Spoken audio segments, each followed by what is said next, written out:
एक गांव में एक शैतान बच्चा रहता था। उसे गांव के बाहर एक बगीचा था जो स्कूल के रास्ते में पड़ता था। उस बगीचे की मालकिन की मृत्यु उसी बगीचे में अपने बेटे का इंतजार करते करते हो गई थी, जो उसे छोड़ के अपने परिवार के साथ शहर में बस गया था। लोगों का कहना था कि वो आज भी बगीचे में अपने बेटे का इंतजार करती है।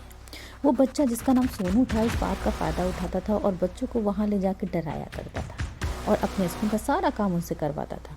उसकी इस हरकत से वो आत्मा बहुत दुखी होती थी, क्योंकि वो चाहती थी कि लोग उसके बगीचे में आए, वहाँ आके खेलें, लेकिन सोनू की इस हरकत से कोई बच्चा वहाँ नहीं जाता था। एक दिन सुबह ने सोनू को सबक सिखाने की सोची। जब वो स्कूल के लिए एक दिन अकेला निकला तो बगीचे में बहुत सारे आम जमीन पड़े देखे। लालच में बगीचे में घुस गया और जल्दी जल्दी आम उठाने लगा। तभी उसे एक आवाज़ सुनाई दी, सोनू सोनू इधर आओ। उसने घबरा के उधर देखा और कोई नजर नहीं आया। अब वो डर गया। वो समझ गया था कि झूठ बोल लोग नहीं बोलते हैं, यहाँ पर सच में कोई है। उसने घबराती आवाज़ में पूछा। फिर से वही आवाज़ आई, सोनू इधर तो आ जरा। सोनू आवाज़ की ओर चल दिया, पर डर के मारे पसीने पसीने हो गया। उसने देखा एक औरत काले कपड़े पहने हुए पेड़ के नीचे सिर नीचा करके बैठी है और आगे बढ़ा तो उसने ध्यान दिया कि उसके पैर उल्टे हैं और नाखून बड़े बड़े हैं। उसने चिल्ला के भागने की कोशिश की, पर कोई फायदा नहीं। चुड़ैल उसके सामने आकर खड़ी हो गई। उसने अपना हाथ उसे कंधे पर रखा और बोली कि तुम बच्चों को मेरा नाम ले लेकर डराते हो, यहाँ आने नहीं देते। उसके डर का फायदा उठाकर अब उनसे अपना काम करवाते।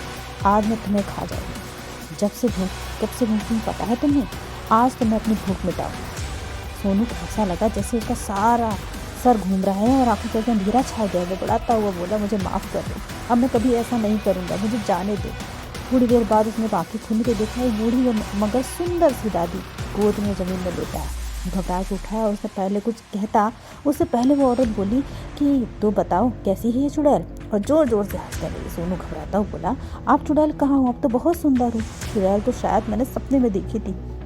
सच कहता हूँ, ऐसी चुड़ैल मैंने कभी नहीं देखी। तो उस बूढ़ी औरत ने अपना रूप बदल लिया और बोली कि ये सब मैंने तुम्हें सबक सिखाने के लिए किया था। बिना जाने किसी को बुरा बनाना और कमज़ोरी का गलत फ़ायदा उठाना, ये बहुत गलत है। मैं तो मर चुकी हूँ बेटा, पर जब तुम लोग यहाँ पर रोज़ आते हो तो मुझे बहुत अच्छा लगता है। ऐसा लगता है मेरा बेटा मेरे आसपास है। मैं चाहती थी कि तुम सब बच्चों के साथ यहाँ पर आओ, खेलो, लेकिन